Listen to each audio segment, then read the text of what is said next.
G'day YouTube, Warbles on a lot here. I have the chair, the mobile phone, a couple of squares of chocolate, cup of coffee, radio ready to go. I have, whoopsie, 16 litre backpack, 10 litres of water, another 10 litres in a watering can. If you come over to the here, you can see I have a tripod ready to stick the camera on so that when I get sick and tired of talking I can put the camera on the tripod and you should be able to look across and maybe see me reflected in the glow of the fire that I'm probably just about to imminently light on the very tippy top of this big pile of sticks, which is already in the pit, which I haven't burnt for a couple of days and therefore it was cold enough. But I was able to build an actual pile fire in the pit. And then once that burns down a bit, we have more bloody bushfire fuel burden. These are dead wattle trees and stuff. And these are dead Melaleuca alternifolia, aka tea tree. And I find that if you leave them in the tea tree when it burns, they burn really hot. They might actually dry out the nearly dead tea tree and it'll catch fire, and then that'll dry out the actually live tea tree and it'll dump all of its volatile oils into the fire. You get this convection runaway fueled by volatile. So if you can pull a little dry, fine, aerated fuels out early, that's probably a better idea. This will be burn number 17, pit burn number 5. Okay, now I'm controlling camera and light with one hand while I come out here, and with t'other hand I try and figure out where I want to light this thing. Okay, try there.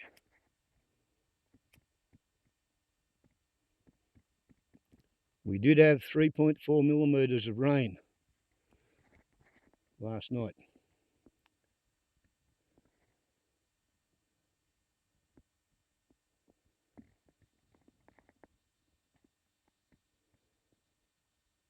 So at least the surroundings are not as dry tonight as they would have been if I'd had a crack at burning this last night.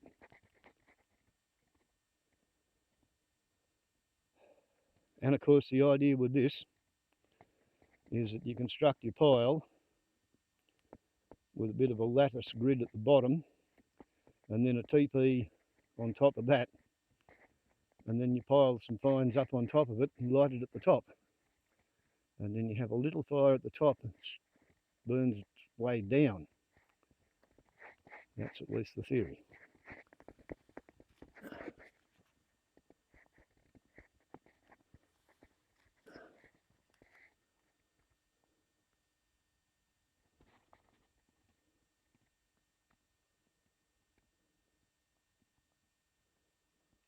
You know, we are playing with fire. And the idea, as far as I'm concerned, is not to start lighting it at the bottom because fire burns up.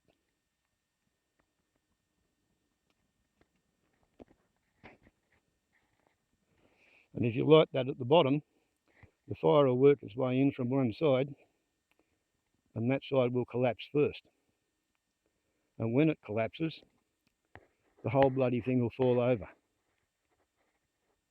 So,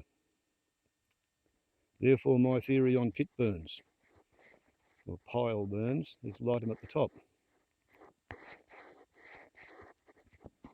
And yeah, we do actually have a little bit of wind, but not much. So,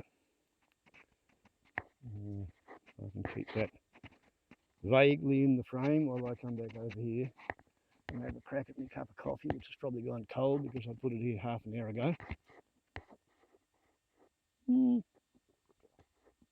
Still drinkable.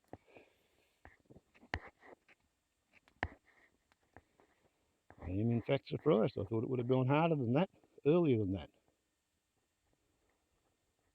Still, I suppose. There was that 3.5 millimetres, or 3.4, last night between midnight and about 8 o'clock.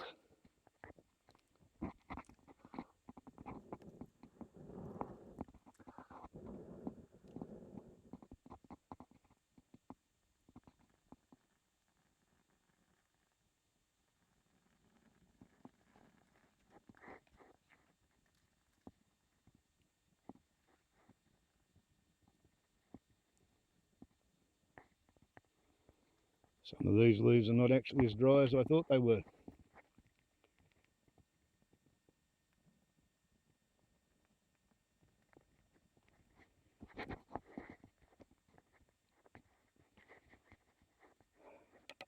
And of course, you know, in theory, the whole idea of carrying on like this is so that you don't get cooked. But if you look at what happened in Hawaii, they had a big long drought for years and years. They probably just had 3 years of drought because we had 3 years of wet seasons with the La Nina over here in Oz. And I hear they had 140 miles per hour of wind, not kilometres, miles per hour. 140 miles per hour of wind, which wobbled their electric power lines on a hot day, and they sparked into the grass. What bloody hope would you have of stopping fuel like this in a 140 mile an hour wind? Because this is how it goes off after a rain this morning in zero wind.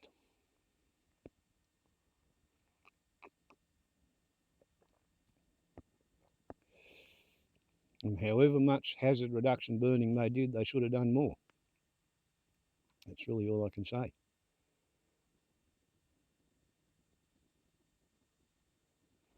And however much I get done now, come the day, it won't have been enough. It will not have been enough, I don't think.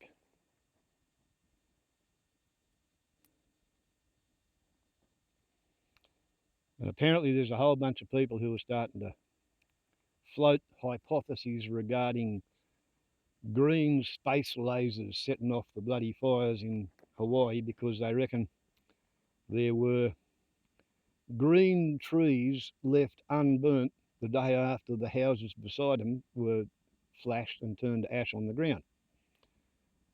The houses were made out of wood. The trees are alive and they're full of sap.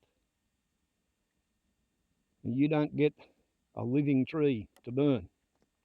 The bit that worries me is that half of the trees in my forest canopy, they died of drought 4 years ago. So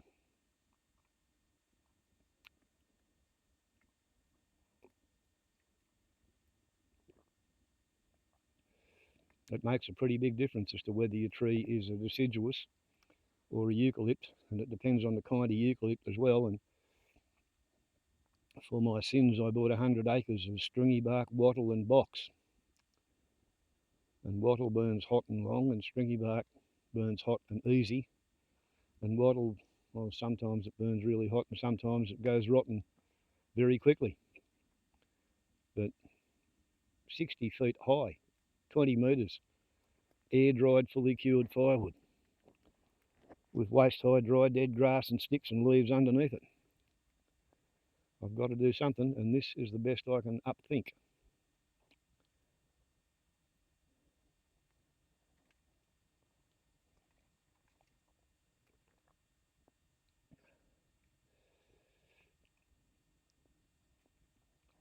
I don't know whether you can see it there, but the layering means that there's some big fuel on top of some little fuel on top of some big fuel with the little stuff right up at the top. So this will probably go a bit fiercely when it gets going.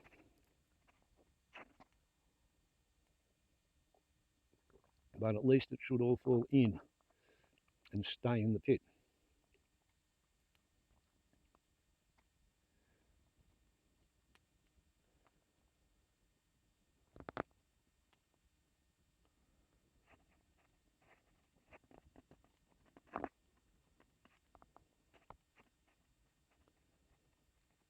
That's a nerve-wracking thing.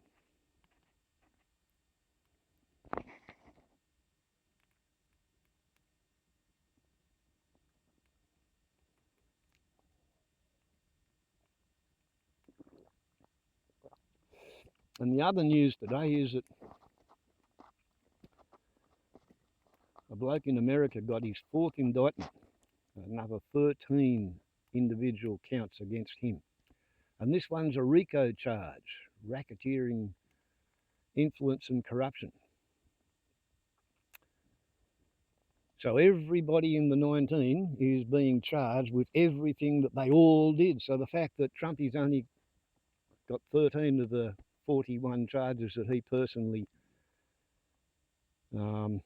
committed, well, he's charged with committing individual things himself. His 18 co-conspirators, they committed the other 26. And if you're charged under the RICO Act, as I said, everybody who was part of the identified conspiracy is equally guilty of everything that everybody else does. It's a bit like, you know, oh, I shouldn't go to jail for robbing the bank and killing the guard because I only drove the bloody getaway car. Why should I go to jail for murder?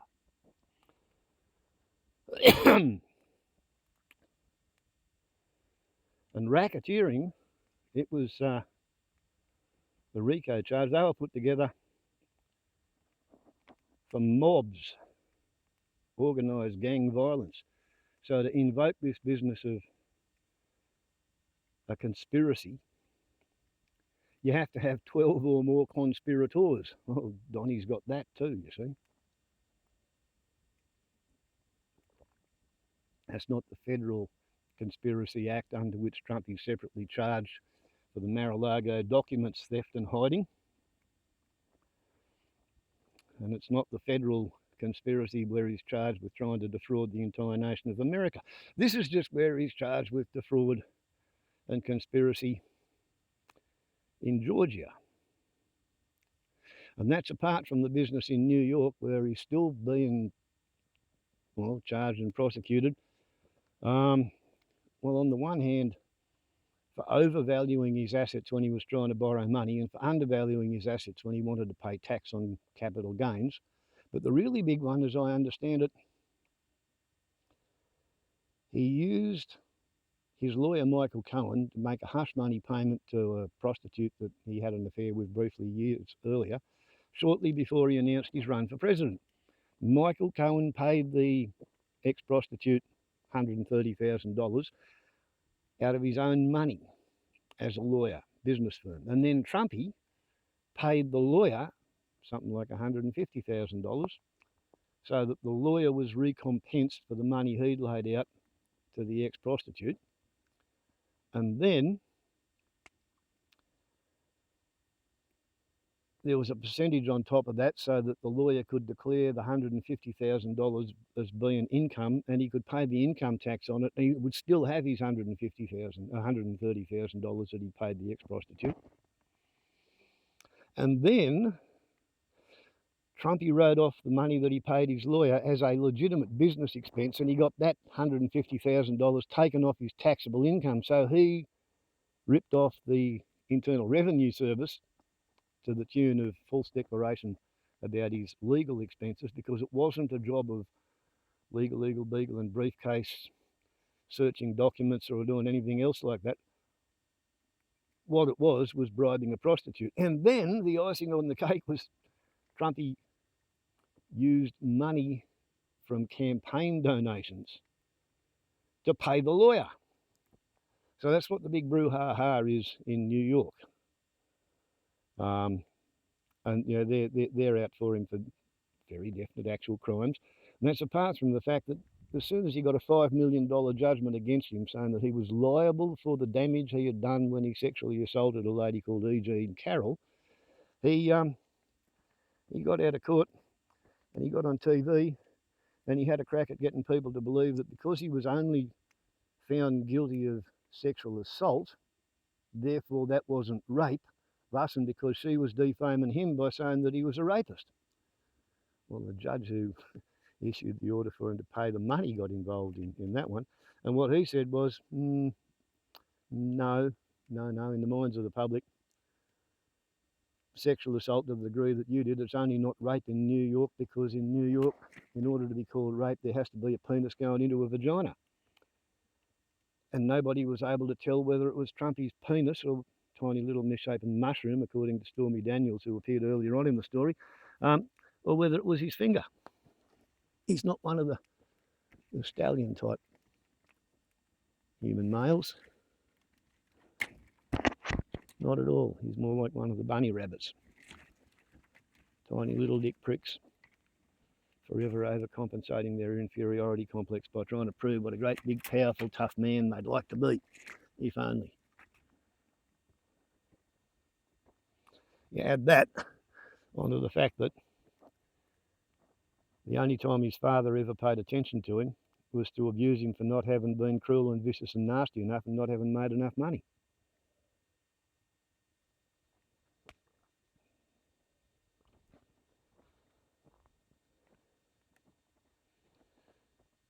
Oh, this is a whole lot more gentle and well-mannered than I expected it would be. I might have to throw a bit more volatiles on top of it.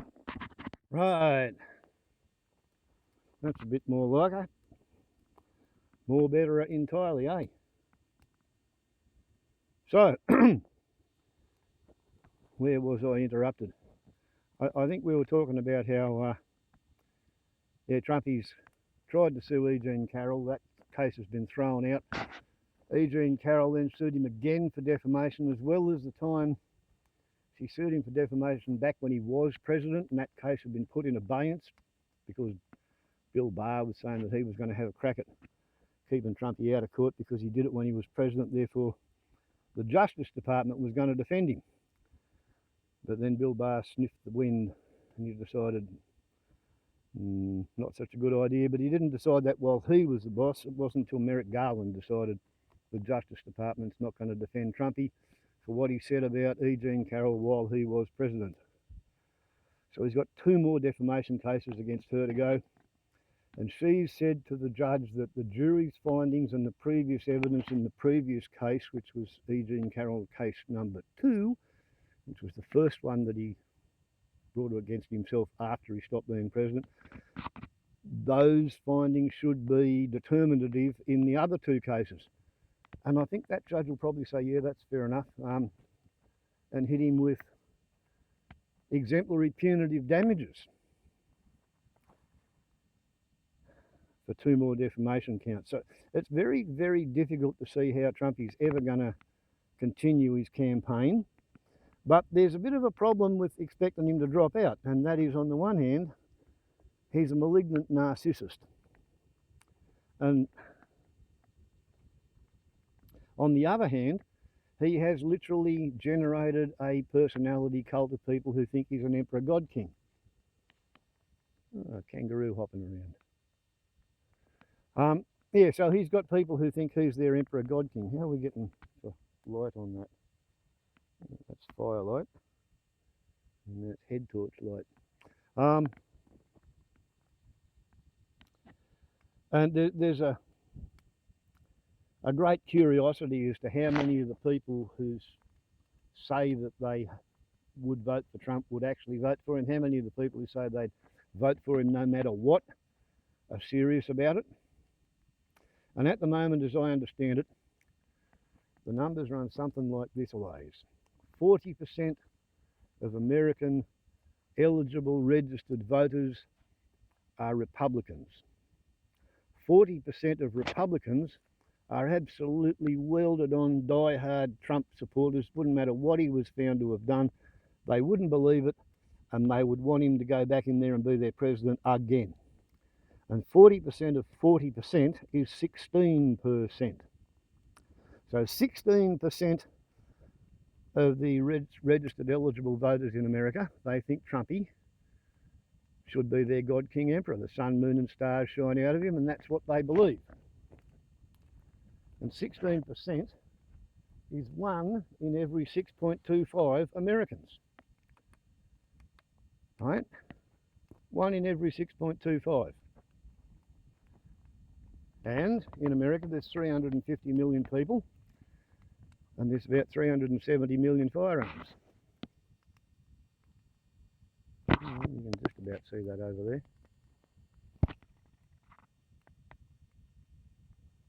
So that's more than one gun for every American.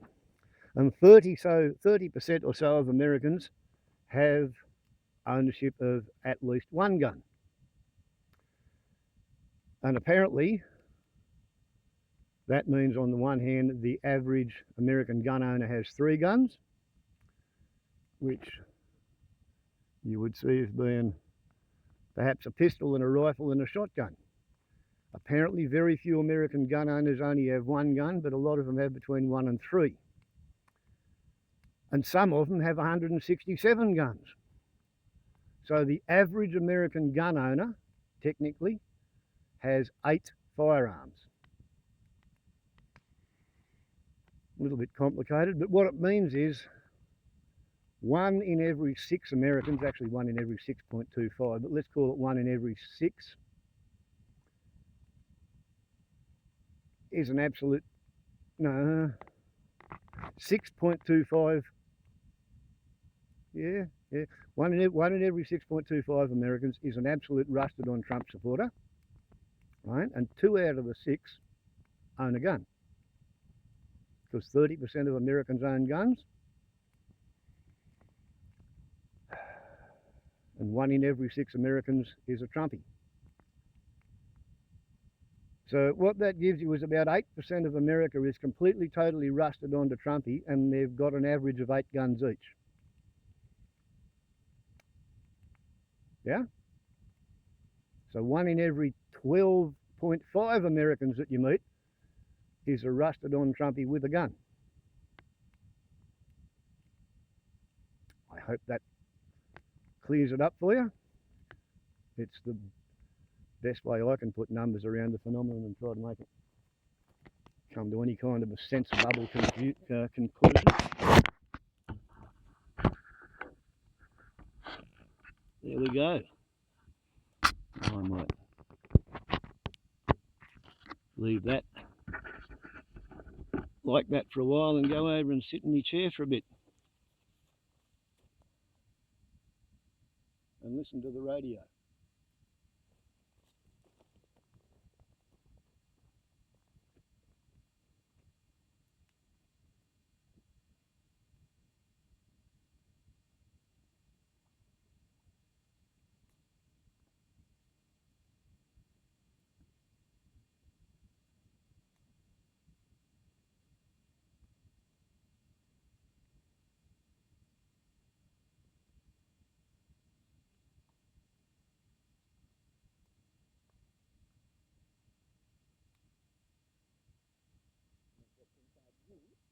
And we also know about an ancient healing tradition that's finding a place inside the healthcare system today.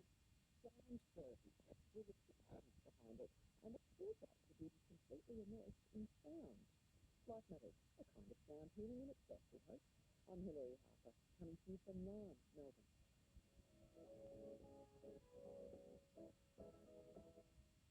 When you had food poisoning in the past, were you able to figure out what caused it definitively?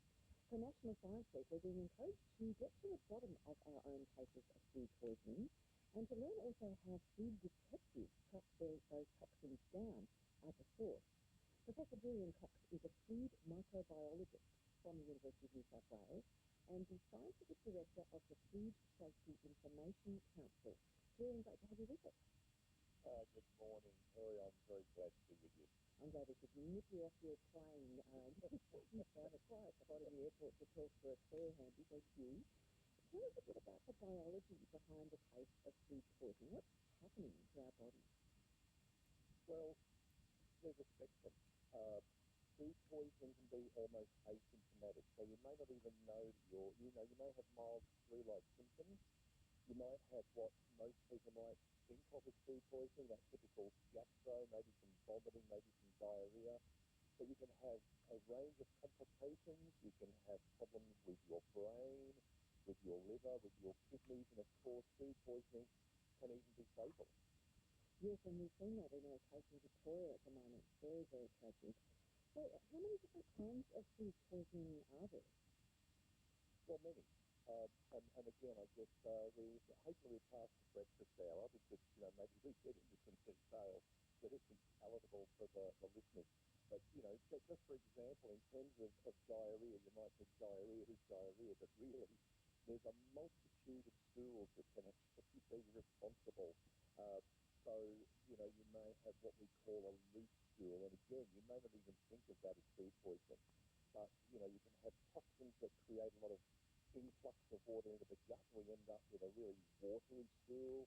We can have a major infection that affects the lining of the gut, and we end up with blood in the stool and so on and so forth. So even when it comes to the diarrheal component of food poisoning, that can be highly variable.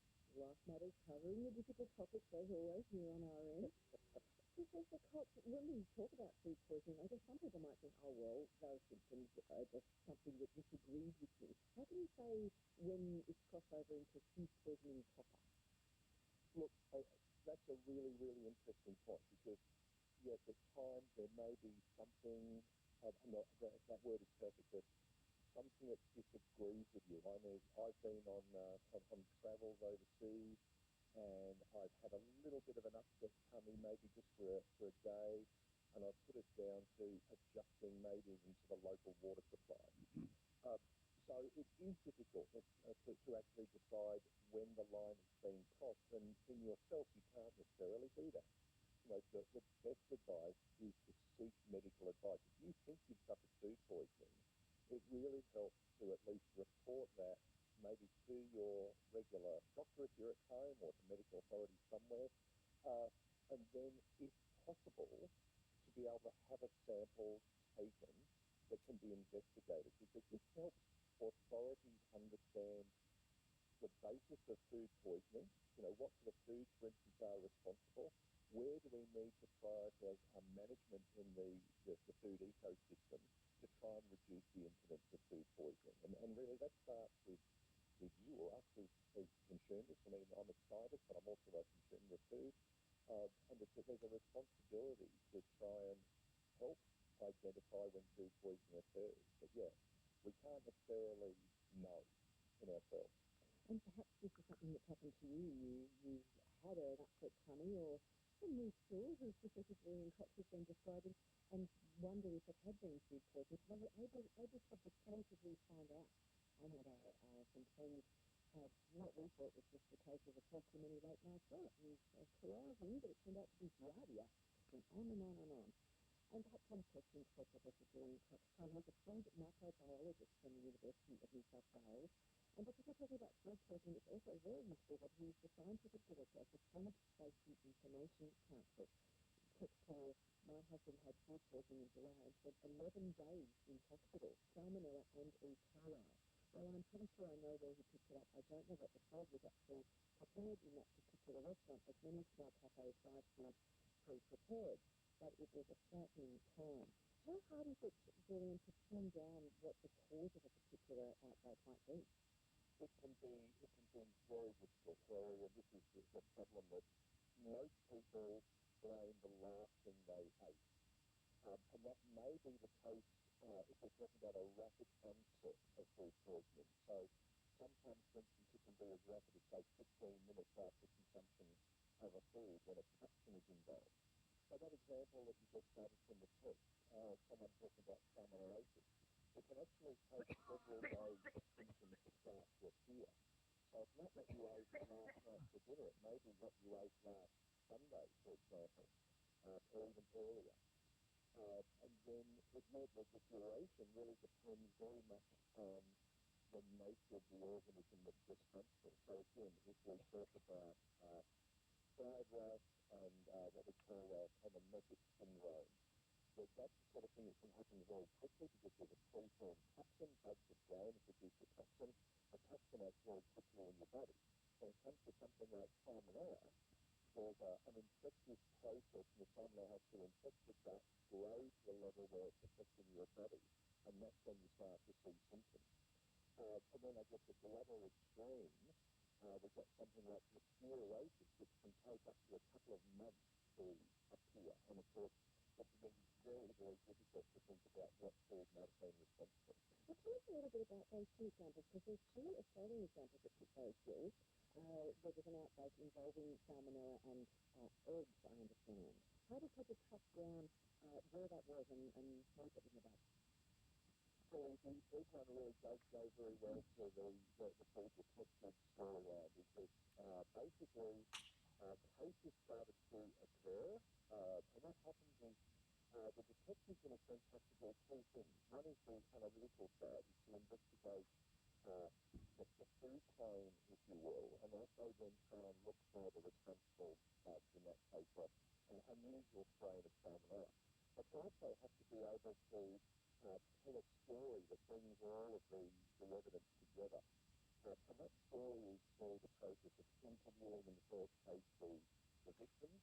So try to get an idea and see if this one maybe shares a common link, and in that case, they're able to determine that eggs were responsible.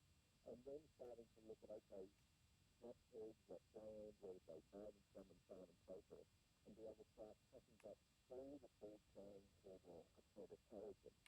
And in that case, that worked very well, because the food detectives were actually able to go back to some of the producing farms, determine that salmonella occurred on those farms, and through the use of modern technology, DNA technology, actually showed that the fingerprint, if you will, of those salmonella strains was identical, and therefore they could start to put the story together with that analysis and say, okay, the salmonella probably started at this particular farm and then moved from farm to farm with the interchange of stock, of eggs and other materials used in production.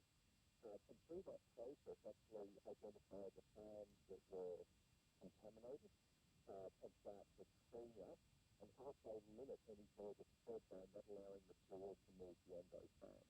Yes, I think food detectives is a fantastic phrase. It's just really describing what's going on. It's painstaking detective work to follow the outbreak from place to place. We're speaking with Professor Julian Cox, who's a food microbiologist from the University of New South Wales. And taking your text too on whether you were able to definitively pin down what caused your food poisoning outbreak. Looking at our text line, it seems like everyone has a story. And there's a whole party of us that managed to compare on after eating at a restaurant. I think it was the worst. I was so sick to sit in tumbles to get over it. I was forgetting what was there to attend because it looked at food for days. Well, you mentioned mushrooms before. Tell us about the Inoki mushroom wisteria outbreak. It happened in several countries. How did those food detectives work out that it was so good? This is the advantage really of having the technology available to us today. There's really two parts to this. One is initially to actually isolate the evidence, in that case absolutely listeria, and then to be able to fingerprint it. We've been able to fingerprint everything for quite some time scientifically, but often that's been a slow process. But we've got more and more powerful tools, and we can do that fingerprinting more and more quickly. And that's particularly important when it comes to an outbreak of that magnitude. And quite right, with the Inoki mushroom situation, it wasn't just multi-city or multi-state, but almost a global outbreak. And so, again, isolating the listeria from the Inoki mushrooms from different places and being able to exchange information about the fingerprints of those isolates from different countries, realised that actually it was a common source, and then able to track back to the country of origin and the producers. There's been a recent case in Victoria of suspected mushroom poisoning at a family lunch. We won't go into the legal details, but from a scientific point of view, given that two of the four people have died and the other one is starting to survive in hospital, what's the detective work like in a case like that? Well, I think it's pretty clear that the causation was that it essentially involved Dep't mushrooms, and they are extremely toxic. Basically, a small proportion of one cat can actually kill your average adult. So, I guess the best piece of that please don't certainly sold mushrooms. because you never know what you're going to pick up. Now, in terms of detective work, I guess there's the story line we talked about earlier, and I guess we'll leave that very much to the police. In terms of the science, I guess part of the story that I'm reading about is where the mushrooms stored. And I guess the idea of potentially linking mushrooms with the food remains, I believe, that are available, and then being able to see if the scientific evidence matches with the story that's being put forward. And so, for instance, could mushrooms be obtained from the store where the mushrooms were dried mushrooms are purchased? Is there evidence that there are Dep't or related mushrooms in there that have a particular toxin? And maybe being able to see whether there is, again, a fingerprint between the two samples of mushroom material. Now, interestingly, when it comes to what we talked about earlier, salmonella, bacteria, that we can fingerprint those sorts of organisms very easily and quickly because they have a relatively small genome, the genetic blueprint. When it comes to fungi and more complex organisms, even humans, the genome is much bigger and more complex. So typically, we wouldn't sequence the whole genome, but we would look for markers, regions of the genome that actually allow us to produce a fingerprint to look for that match between, say, what was in the, let's say, the food and what was in the mushrooms that were purchased from the store. Messages coming in thick and fast. I've run a couple of questions for you, Brian. People say boil the water. How long for does work? Oh, in terms of just water? Well, I mean, I guess an excellent question. I guess the major target for boiling, if you're looking at a natural water source, would be to eliminate probably one of two things or both. One might be the potential for viral contamination, particularly with human viruses, something like hepatitis A, for example, and/or the presence of resting stages of parasites. I think you mentioned Giardia, bacteria, because they're two of maybe the more resistant forms of organisms. Even mildly treatment like pasteurization will destroy your average bacterial pathogenic organism like salmonella. But certainly by boiling water, even bringing it to a rolling boil, should be sufficient to destroy those other agents I mentioned, the viruses and the resting stages of parasites that are, again, some of the more resistant forms. That said, I mentioned earlier rice and the vomiting or emetic syndrome. Interestingly there, the bacterium, Purloined can produce a resting stage called a spore. Now, when it comes to those spores, they're quite heat resistant, and we actually kind of activate the spore. It's a bit like stimulating a seed to germinate. The spores can be present in raw rice. We boil the rice up to cook it, and through that process, those spores can actually be induced to germinate, to finger up. And if we then abuse the rice and allow those organisms to grow, they'll produce this toxin, and that toxin is really heat resistant. So even if we allow the rice base to cool and reheat, if that toxin is there, the reheating won't destroy it. Well, that's a lot of questions to say, look, but we're being told that cooling and reheating is great for resisting starch in our gut. Is there a safe way to do that with rice? Well, again, it's all about time and temperature. So there's two parts to that. One is about the quality and, I guess, the effectiveness or the utility of the food in the body. And then it's the food safety piece. So if we can have the benefit of food without the risk, that's great. And time and temperature are key to that management. Because what we want to do is stop the organisms from growing. What we want to do is keep the food, or any food for that matter, outside of what we call the danger zone, between 5 and 60 degrees. And certainly around the middle of that temperature range is where organisms can grow very, very quickly. So the key with rice, for example, is if you boil it, if you're going to eat it fresh, no problem. If you want to keep it, say, the next day, is actually to refrigerate it. If you're not going to use it for several days, you can freeze it.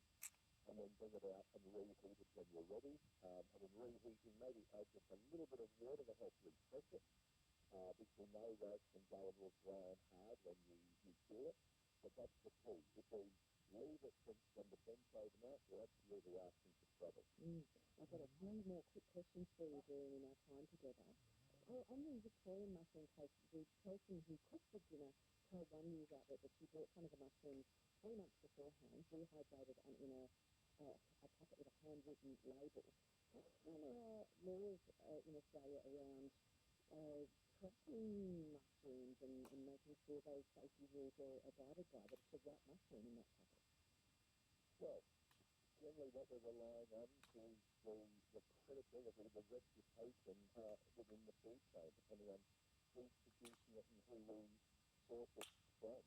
And again, if we tend to buy products straight off the back of the truck, I'm not saying that's the particular case here, but certainly, and we talked about eggs earlier, that if people, for instance, take a risk by buying poor quality, cracked or dirty eggs because they can buy them from a farm gate at a much lower price compared to retail, because they're dirty or cracked, they're really, again, asking for trouble. Whereas if we buy eggs that come through the food chain from a reputable supplier and ultimately a reputable retailer, then we have a much greater expectation of very low risk of food poisoning.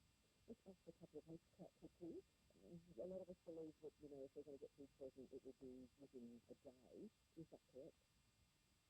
Oh, no. I mean, that's the issue, and again, that relates to that idea of last meal eaten. So this food poisoning effect can be onset and be everything from something like 15 minutes all the way through to a couple of months. And typically when we think of salmonella and E. coli and what we call infectious pathogens, usually it's several days until we actually start to experience signs and symptoms. The other myth, I guess, is that it's mainly things like chicken and fish and rice, as we've heard. What about vegetables? Look, and again, it's a myth. I know when I ask even students in class, what do you think would be a causative organism? Everyone knows salmonella before we start to talk about the range of organisms that can be involved. And it's also the same with the food. Often people will talk about raw flesh foods and chicken and other meats and so on and so forth. But fresh produce can also be a problem depending on how it's been produced. And we've certainly seen problems, not so much in Australia, but there's been a number of massive outbreaks in the US that have involved leafy greens, for example, and that's been traced back to using organic fertilizer where organisms are basically introduced on farm, and then without adequate washing or sanitation of those leafy greens, they become the vehicle of transmission of the bad bugs to us. Lovely text. Just as we near the end of our discussion, Margaret says, strangest case I read about was in the US. Eventually tracked down to reptile owners handling contaminated frozen rodents. So as we've been hearing, there's quite a range of causes and sadly quite a range of outcomes, ranging from, I guess, the relatively mild to the completely fatal. What would you like people listening to do, Julian, if they do have a case of food poisoning or suspect they do? I think it's kind of all started with the story here, and I think that consider reporting it. I know it may not be most convenient, but certainly on our Food Safety Information Council website, our recent media release, we do include a link there that takes people to enforcement agencies, and there are enforcement agencies in each state. So there's a state authority, like the New South Wales Food Authority, for example, but also local councils, particularly if you suspect that you became ill through consumption of food from, say, a local food business. And so we do have information that can be drilled down to find appropriate people. So the idea of reporting, again, to try and help us understand where food poisoning is coming from so it can be managed better and better and hopefully a safer food supply. And then I guess finally, food consumers, please think about the basic rules of good personal and food hygiene to try and also prevent food poisoning happening in your own home, because certainly a number of small outbreaks, that is, for instance, in your family, can occur through poor practice. So I guess they're the two messages I'd like to leave everyone with, is please look at good practice in your own food preparation, but also think about reporting if you feel that you've experienced food poisoning from outside of the home. Those messages coming through loud and clear. Professor Julian Cox, thanks so much for your time today. My pleasure. Thank you very much for having me. Professor Julian Cox is a food microbiologist from the University of New South Wales and scientific director of the Food Safety Information Council. And as you heard, the Food Safety Australia New Zealand site has local contact statements, so if you do need to report something. Well, food in some of our urban rivers might well make you sick depending on how much rain they've had, but there is a push on to get more people doing it. More on that in a moment on Life. Ever feel clueless during smart combos? Same here. Can't keep up with everything? Don't sweat it. We're in this together. I'm Susan Taylor, unveiling your new curiosity feature, Quick Smart. I'll be chatting with clever people about current topics like the ADHD boom, opting out of the law, TV as a religion, and AI stealing our jobs. Just give me 10 minutes, once a week. I'll be quick, you'll be smarter. It's Quick Smart. Find it now on the ABC Listen app. When you think about the rivers in major cities, you think, I have a nice dip. Or is it more like, maybe I'll just have some kind of beverage next to that? Because some urban rivers can be pretty dirty. Paris, though, is making a huge effort to clean up the Seine ahead of their Olympic hosting gig next year. They plan to host 3 swimming events in it and have the opening ceremony on it. And cities elsewhere around the world are getting on board with this move to restore their rivers and make them safer for recreational use too. What do you think of that idea? Have you swum in your city's river in Australia? Or have you swum in an urban river overseas? Dr. Rebecca Olive is a Vice Chancellor's Senior Research Fellow in the Social and Global Studies Centre at RMIT University. And she's got a project called Musing Oceans, which looks at how swimming helps us relate to natural water bodies. Rebecca, thanks for being on the program. Thanks for having me. Well, we're going to give us today Tim Fletcher, who's a Professor of Urban Ecohydrology at the University of Melbourne. Tim, great to have you here. Hi, Valerie. How are you doing? Good, thanks. Rebecca, if I start with you, Australians really boosters of, renowned for loving a swim there, but many of us feel a little bit worried about swimming in our urban rivers. Is that fully justified? Oh, well, yeah. Okay, you think? No, I mean, a lot of urban rivers are very polluted. A lot of the cities in Australia are in tons of rivers. So you get everything coming from inland, as well as everything we're putting into the water around the river as well. So it's understandable that people can be afraid of it. I can understand that. So, what are the benefits then of river swimming if you're not looking at the beautiful pristine upriver stretches, but more down towards the city? Well, it's definitely growing as a movement, and a lot of cities are committing to cleaning up the rivers so that they're swimmable within cities. So that's a really great thing that's happening. So it's definitely something that's becoming possible for us now. Sydney has the urban plans movement, and they're opening up ways of swimming in the river and places around inland, actually in the harbour. But further upriver as well, it's being cleaned up, so that's awesome. Or in Melbourne, where I'm talking to you, there's also a movement to clean up the Yarra. So, and there's a group that swims in the Yarra, I think, every morning. That's where in the Yarra? It's Wyandotte, right in the green bit? No, it's Deep Rock. So quite station near the city. Yeah. Okay, interesting. Brisbane, not so much. I think there are people that plunge in that river, and the Swan River in Western Australia as well. There's alerts all the time about where it is safe to swim. When we talk about that in a moment, about how much information and guidance would be useful. But Tim, what's driving this world clean-up movement? Is it about pure environmentalism, or maybe a bit of tourism and other things thrown in as well? I think it's balance. I think Rebecca summarised really nicely the kind of human perspective why one of the kind of rivers, as she said perfectly, well, our cities tend to the end of rivers, so people are there, that makes sense. But it's funny, isn't it? We start to think about how polluted they are when we bring humans into it. But I tend to see from the other perspective, what about all the organisms that don't have a choice? They can't, losing the legs of cafe or Well, the fish and the probably got a fair idea what's going to go on as all this continues.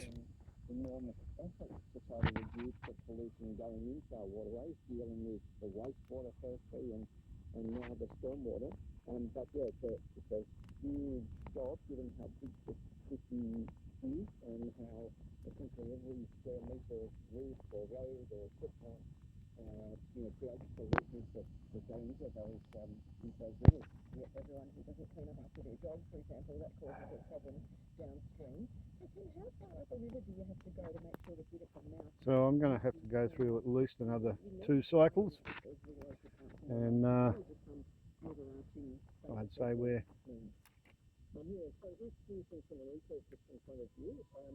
probably another hour or 2 away from being finished. Therefore, thus and because, I might put this thing on pause for a bit, and if the battery's still good when I finish the fire, I'll have a bit more to say after that. So you guys just wait a while.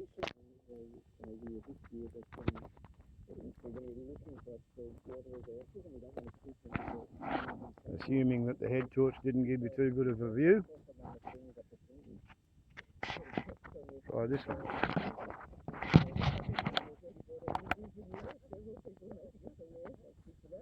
There we go.